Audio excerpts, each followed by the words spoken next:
আমাদের নানা মত থাকবে, নানা ধর্ম থাকবে, নানা রীতিনীতি থাকবে, কিন্তু পরিবার এক। আমরা সবাই একই পরিবারের সদস্য। আমাদের লক্ষ্যের মধ্যে কোনো গোলমাল নেই। বসলাম এই জন্য, পরিস্থিতি যা পত্রপত্রিকায় দেখছি, মানুষের মধ্যে দেখছি, তো মনে অনেকগুলো প্রশ্ন জেগেছে। সেই প্রশ্নগুলোর জবাব খুঁজে পাওয়ার জন্য আপনাদের সঙ্গে বসা। এই সরকার যখন গঠন হয় জুলাই অভ্যুত্থানের পরপরই আমি বিমানবন্দরে উপস্থিত হওয়ার 8 তারিখে, মনে আছে আপনাদের, সবার কাছে একটা আহ্বান জানিয়েছিলাম এবং আন্তরিকভাবেই বলেছিলাম। এটা কোনো রাজনৈতিক বক্তব্য বা এরকম যারা শুনছে শ্রোতা তোষণ বক্তব্য ছিল না। বলছিলাম যে এটা আমরা একটা পরিবার। আমরা আমাদের নানা মত থাকবে, নানা ধর্ম থাকবে, নানা রীতিনীতি থাকবে, কিন্তু পরিবার এক। আমরা সবাই একই পরিবারের সদস্য। এটাতে জোর দিয়েছিলাম। আমাদের শত পার্থক্য সত্ত্বেও আমরা কারোর শত্রু নই, পরস্পরের শত্রু নই। আমরা এক জায়গাতে এক কাতারে ওইখানে চলে আসি যখন আমাদের জাতীয়তার প্রশ্ন আছে, আমাদের পরিচয়ের প্রশ্ন আছে। আমরা বাংলাদেশী, আমরা এক পরিবারের সদস্য।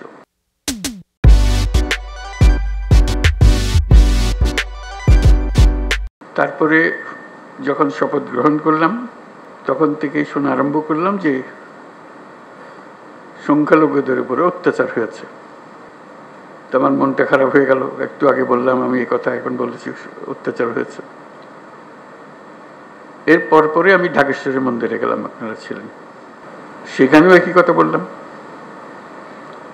যে আমরা একই পরিবারের সদস্য এবং বলছে যে আমরা অন্য সব দাবি দেওয়া বাদ দিলেও একটা দাবি আমাদের একদম পরিষ্কার, আমাদের সবার সমান অধিকার, বলার অধিকার, ধর্মের অধিকার, কাজকর্মের অধিকার, এবং সেটা আসছে আমাদের সংবিধান থেকে, নাগরিক হিসেবে আমাদের প্রাপ্য। এবং রাষ্ট্রের দায়িত্ব হলো এটা নিশ্চিত করা। এবং আমি আন্তরিকভাবেই বলার চেষ্টা করেছিলাম যেহেতু রাষ্ট্রের দায়িত্ব এখন আমাদের হাতে, এটা আমাদের দায়িত্ব নিশ্চিত করা, দায়িত্ব যে সংবিধান নাগরিককে যে দায়িত্ব দিয়েছে সেই দায়িত্বগুলো তার কাছে পৌঁছে দেওয়া, নিশ্চিত করা। তারপরেও কথাটা উড়ে গেল না। শুনলাম এখনো সংখ্যালঘুদের উপরে হামলা হচ্ছে। আমি সবাইকে নিয়ে বসলাম, আলাপ করলাম এটা কিভাবে করা যায়, এটার থেকে উদ্ধার পাওয়া যায় কিভাবে। তখন দুর্গাপূজার সময় আসলো, তখন বললাম যে একটা সুযোগ, কারণ এখানে একটা বড় সমস্যা হইতে পারে, যেহেতু এটা পূজার ব্যাপার, আনন্দের ব্যাপার, উৎসবের ব্যাপার, এখানে হামলা হওয়ার সম্ভাবনা আছে। আমাদেরকে নিশ্চিত হতে হবে যে হিন্দু সম্প্রদায়ের উপরে কোনো রকমের হামলা যেন না হয়। আমি খুব খুশি হলাম, সবাই তা খুব সিরিয়াসলি নিল। আপনাদের মনে আছে খুব উৎসব সহকারে সবাই দুর্গাপূজা করলো। কয়েক হাজার পূজা মণ্ডপ ছিল, সব জাতীয় খবর হলো সুন্দর হয়েছে। তাঁতিবাজারে একটা ঘটনা হয়েছিল, একটা ককটেল ফাটিয়েছিল একজন, ফাটায়নি, ককটেল মেরেছিল, এটি একমাত্র খবর ছিল।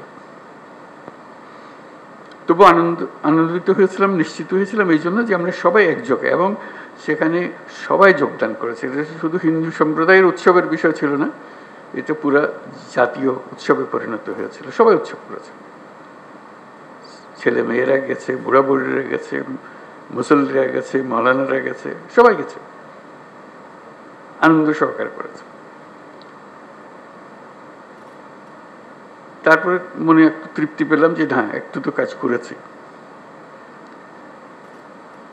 এখন আবার নতুন কথা, হামলা হচ্ছে, অত্যাচারিত হচ্ছে, এবং বিদেশি গণমাধ্যমে না, এটা প্রচার মাধ্যমে বলবো, প্রচার মাধ্যমে প্রচারিত হচ্ছে যে এটা হচ্ছে। তা আমি খোঁজ নিচ্ছি যে কেন হচ্ছে, কি হচ্ছে, সব দিক থেকে খবর যে না হচ্ছে না। ওই যে এক খবর হলো হচ্ছে, আর খবর হলো হচ্ছে না, মাঝখানে একটা ফাঁক থেকে যাচ্ছে, এটা ঠিক না। এটার অবসান হতে হবে। আমাদেরকে যে তথ্য আমরা পাচ্ছি সেই তথ্য ভুল হতে পারে, কাজে তথ্যের উপরে ভরসা করে বসে থাকলে কিছু নাই, এটা অন্ধের মতো বসে থাকার মতো। আমাদেরকে ভেতরে গিয়ে দেখতে হবে প্রকৃত ঘটনাটাকে। তথ্যের মধ্যে গরমিল কেন? তা কি ওরা যা বলছে সেটা মিথ্যা প্রচার? আমরা যা বলছি সেটা মিথ্যা প্রচার? সত্যটা কোথায়? এই সত্য, প্রথম কথা হলো আমাদের লক্ষ্যের মধ্যে কোনো ফারাক নেই, কোনো গোলমাল নাই, এটা আপনাদেরকে নিশ্চিত করা। এবং তথ্যগুলো কিভাবে আমরা পাবো, ঘটনা ঘটছে সেটা আমাদের জানা, প্রকৃত তথ্য। অনেক সময় সরকারি তথ্যের উপরে ভরসা করা যায় না, কর্তা যা চায় সেভাবেই বলে দেয়, আসলটা মন খুলে বলতে চায় না, যেহেতু কর্তা নারাজ হবে তাতে। আমরা আসল খবরটা জানতে চাই, কিভাবে জানতে চাই, এবং সেই প্রক্রিয়াটা প্রতিষ্ঠিত করতে চাই। এটা শুধু আজকের দুদিনের গোলমালের কারণে একটু চঞ্চল হয়ে কথা বলছি তা না, প্রকৃত পক্ষে এটা স্টাবলিশ করতে চাই যে ঘটনা ঘটতে পারে। এটা এত বড় একটা দেশের মধ্যে কত রকমের কাণ্ড, তার মধ্যে একটা কাণ্ড হয়ে গেলে তাৎক্ষণিকভাবে যেন খবরটা পাওয়া যায় এবং সেটা সমাধান করা যায়। যে দিক থেকে দোষী তাকে বিচারের আওতায় আনতে হবে, এটাই হলো সরকারের দায়িত্ব। প্রথম কথা হলো যে এটা না হওয়াটা পরিবেশ সৃষ্টি করা, একটা যদি হয়ে যায় তাকে তাৎক্ষণিকভাবে সেটার প্রতিকারের ব্যবস্থা করা, এটাই হলো বিষয়। আমি যা বলছি আমার মনে হয় বাংলাদেশের বেশিরভাগ মানুষ তাই মনে করে, এভাবে হওয়া উচিত। যে আমরা যেহেতু এক পরিবারের মানুষ, কাজে এক পরিবারের মানুষ হিসেবে আমাদের সামগ্রিক দায়িত্বটা যেন আমরা পালন করতে পারি, সেই পারিবারিক দায়িত্বটা আমরা যেন সম্পন্ন করতে পারি। সেখানে তথ্যটা হলো বড় বিষয়, এবং প্রতিকার। একটা হলো তথ্য, একটা হলো প্রতিকার। আমি পেলাম তথ্য, প্রতিকার পাচ্ছে না, এটা সমাধান করতে হবে। সমস্যা হয়ে গেলে সেটা সমাধান করতে হবে। সেই সমাধানটা আমরা কিভাবে করবো? আজকের আলোচনা এটা খোলাখুলি আলোচনা, সবাই আলাপ করব। আমাদের লক্ষ্যের মধ্যে কোনো গোলমাল নেই। এখন এই তথ্য প্রবাহটা কিভাবে হবে, দোষীকে কিভাবে ধরতে হবে, যাতে করে অন্যরা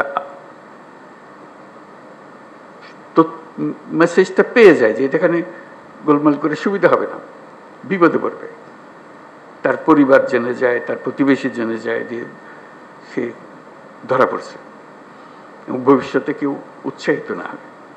এরকম এক বাংলাদেশ আমরা করতে চেয়েছি, সেটার নামেই আমরা নতুন বাংলাদেশ বলেছি, এবং আমরা এটাতে বিশ্বাস করি। এটা শুধু কথা দিয়ে আপনাদেরকে সন্তুষ্ট করে আজকের মতো বিদায় নিলাম ওরকম না, এটা করতে হবে এবং দ্রুত করতে হবে। এটা ভবিষ্যতে একদিন হবে, এটা কথা বলে লাভ নেই। ভবিষ্যৎ তো আর আমরা কোনদিন দেখবো না, আমরা বর্তমানের মধ্যে আছি, বর্তমানেই করে যেতে হবে যা কিছু।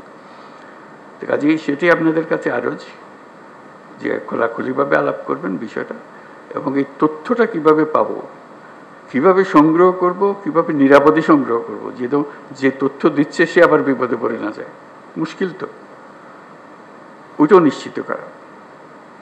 এবং সত্যি প্রকৃত দোষী ব্যক্তি চিহ্নিত হয়েছে এবং সবাই আনন্দিত হয়েছে যে খবরটা ঠিক জায়গাতে পৌঁছেছে, এবং সেই খবরটার একটা প্রতিকার এসছে। শুধু খবর দেওয়া না, খবরের পেছনে এটা প্রতিকারও এসছে। তো সেই বিষয়গুলো আলোচনার জন্য আজকে এসছি, আপনারা খোলাখুলিভাবে আলাপ করবেন।